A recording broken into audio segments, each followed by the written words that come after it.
This is a lesson in what we call universal ideas, and this is about never taking what we read at face value.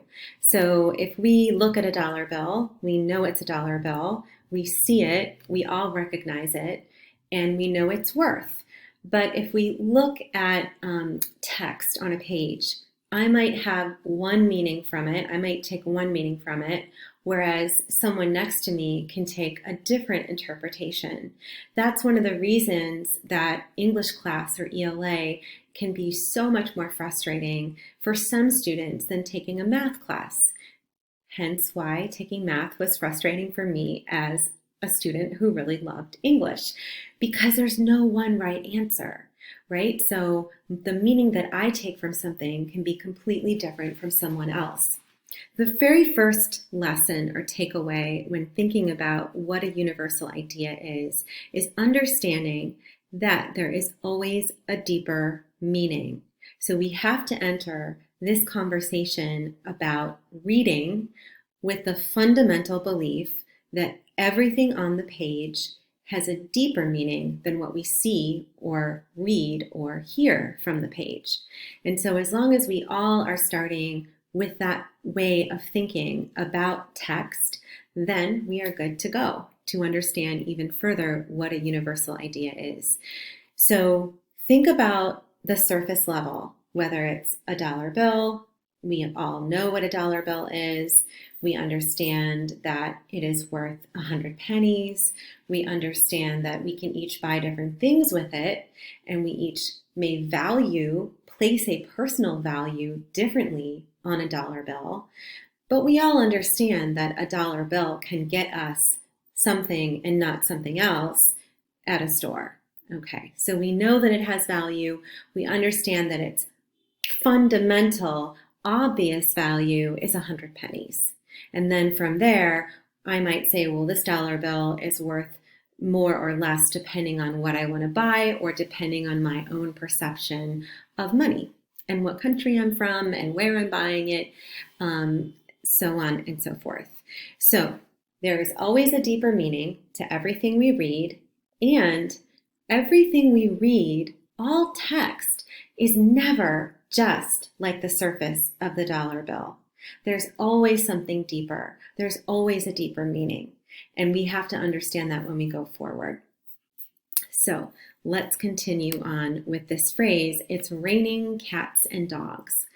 We understand that hearing that is an idiomatic or idiomatic phrase, and I'm going to type in the word idiomatic. It's an idiom or idiomatic if you look down at the bottom of my screen.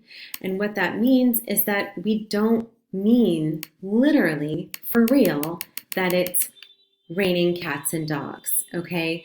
We don't look outside as I hear that horn honking outside, but I don't think, oh, it's raining outside cats and dogs. However, literally what's happening to this woman on the bench is that it's raining a lot. And I might use the phrase, yep, it's raining cats and dogs. So we understand the two ways of seeing something. There is surface, face value, like the dollar bill, 100 pennies, and then there's something deeper for a deeper meaning. So when I think about a universal ideas are those really big ideas that come up in everything we read, or every song we listen to, or every movie that we see, anything that tells a story, or anything that persuades or convinces us something, whether it's text, whether it's in music, whether it's in art, a piece of art that we view, everything has a universal idea, a deeper meaning that is beyond face value and means different things to different people, depending on their experiences when they take that something in. The number one rule in determining what a universal idea is, you can't hold it in your hand. You can't buy it, touch it, sell it, feel it. It just doesn't exist. So if I were to say, here, right here in my hand, I'm holding love. in my hand. Here it is. I can't smell love, not in my hand. I can't hold it. I can't buy it. I can't touch it. I can't sell it. It just doesn't exist as a thing, okay? Just like happiness. Look, if I could hold happiness in my hand, if I could sell it, if I could even buy it, I would be wealthy because I would sell so much of it, or not wealthy because I would buy so much of it. If happiness really existed as a commodity, as something, it's not. But happiness is still a thing, right? I feel happy, all right? I have happiness. So that is still a noun. It's still a thing, but it's a certain type of noun because I can't buy it, see it, touch it, taste it, smell it, feel it, all those things. It's what we call an abstract noun. So it's abstract. I can't quite put my finger on it and say, oh yeah, this is happiness. Because my happiness is different from your happiness. And your happiness is different from your siblings' happiness or your friend's happiness. And that's what makes us all unique. That is what also gives us different interpretations of the same thing. And that's what also makes reading text so critical, because we're all interpreting it differently. So there's not one answer when we read a text. There's also not one way to say that this is love. No, this is love, right? Love exists for all of us in different ways. So love is a thing, right? It is a noun in grammar. It's not a verb. Love doesn't run. Love doesn't walk. But love exists. So it is a thing. It's just that I can't hold it in my hand and say, here, I give you love in my hand. I can give you love, but I can't give it to you as an object in my hand. The same thing with all of those words in this hand on the screen. These are all things. I have self-control, okay? Or I have this glass. This glass is a thing. It's a noun. So I have self-control. I can't hold it like I can this thing, this glass in my hand, but I can possess it. I can convey it. I can embody or model it. Same thing, calmness. I have calmness in my physical being, my mental being, but I can't pass it to you, or I can't hold it in my hand like this. Again, this is a glass, it is a thing, and calmness is a thing. Determination, confidence, willpower. Those are all things, but you just can't see them, so that we can't all hold calmness in our hand. It would then look the same, right? If we could each hold it in our hand, then we each have calmness together. But we can each embody or convey or have calmness. It just would look differently in each of us because we're different people. So that's kind of the way, the basic way to see a universal idea is that it is an abstract noun, and it looks different and feels different depending on who is interpreting it. And an abstract noun is something that you cannot buy, touch, see, hear, taste, smell, etc. So why in the heck are we spending so much time in English class talking about universal ideas? So a lot of times as an English teacher, I will give feedback to someone's writing and I will say, this is plot summary. Dig deeper than plot summary. Anyone can tell you the plot of something, right? This happened, then this happened, then this happened, this character's name and this character. That's not interesting. We know that. We could Google it and look it up. We want to know what the different ideas are that you found as a reader and a thinker. So digging below the surface, if you picture this picture right here of an iceberg, and you have something that rests on the surface of the water above the part that we see as the iceberg that sticks out, that's the obvious. That's right in front of us. Our job as readers and thinkers is to dig deeper than the surface, to find out what is below the obvious. So we never want to write or think something and have someone else say, yeah, so what? What's so important about that? What's the big deal? So here's my favorite image.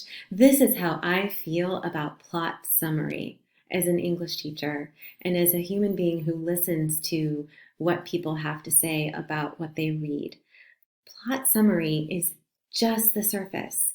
We all know the characters. We don't need to list them. We all know the setting. We don't need to list that. What we don't know is what each of us are thinking about that. Each of us is thinking about that. So we want to stay away from plot summary, and we want to stay away from someone else saying, yeah, so what? What's the big deal? Like I said, anyone can tell you what happened from a text. We want to get to the next level.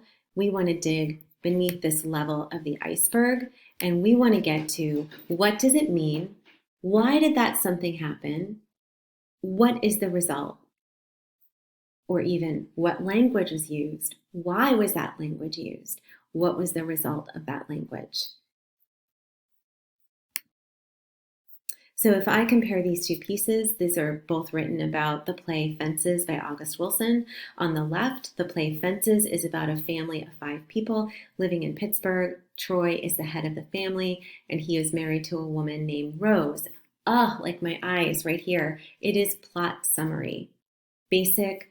This is where we are, this is the setting, these are the characters. Compare it to the red text.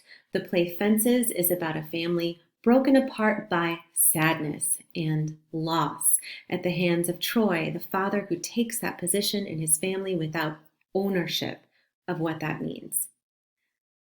So wow, like I'm hearing some really big ideas that someone else could argue with and say, nope, no.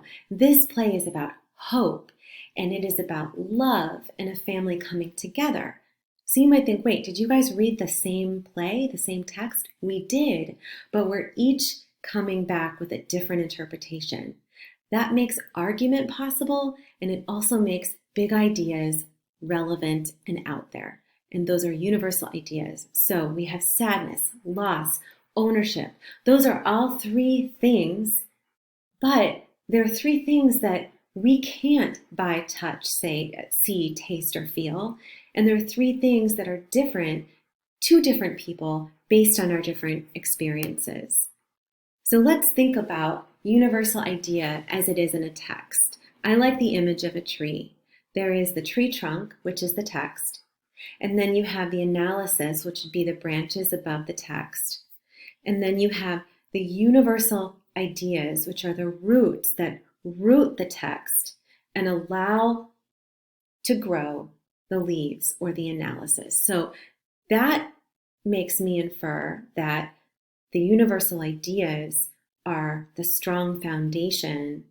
They ground the text. And out of that healthy root or grounding comes really solid idea-based analysis. Any professor in college, any teacher should come back to students and push students and say, but we need to hear the idea. What are the ideas behind the play Fences?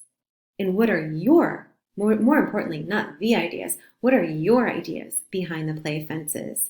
And how do you do that? You would push yourself to get beyond the surface into these ideas. So all of these, right?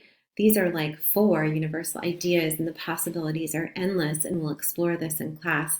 But fear, hunger, oppression, all things, but all things that mean different things to different people, and all things that you cannot hold in your hand, buy it, touch it, see it, hear it, feel it, sell it. It's hard to say when you're videotaping yourself. So if I were to ask you, what is this image about? It's hard to see it on here. This could be about escape. This could be about beauty, fatherhood, compassion. How could it be about so many different things? Just that one image. And then again, think about a text being about so many different things. It's based on your interpretation, idea-based. Those are all nouns. Fatherhood, beauty, compassion. Those are all things, but they're things that mean different things to different people. And you guessed it, you can't hold it, buy it, touch it, smell it, see it. And that ensures that those are ideas. So I want to encourage you as you begin your own lists about universal ideas and what those are. They are nouns. Nouns are things, and things are ideas. So stay away from the action words. Stay away from verbs and verb phrases. If it's used to describe something, then it's an adjective. And so we need to turn it into a noun. So a lot of those words with FUL on the end, like full, we need to turn it into a noun. The full is like a warrant, like a red flag. Turn this into a noun. So beautiful, magical, doubtful, those are all adjectives that can be turned into nouns. Magic, beauty, doubt. Polite is another adjective that can be turned into politeness. So one trick in turning in words to universal ideas is to add an NESS, ness. So if a word is used to describe something, test it out and do the ness rule, put the NESS on the end, and that most of the time, some of the time, will be your noun. So as we think ahead to what we're about to read and the list that we're going to make, think of how you see things from what is on the page and dig deeper, thinking about the big ideas that are abstract and that guide us in a new way of thinking about what you're reading.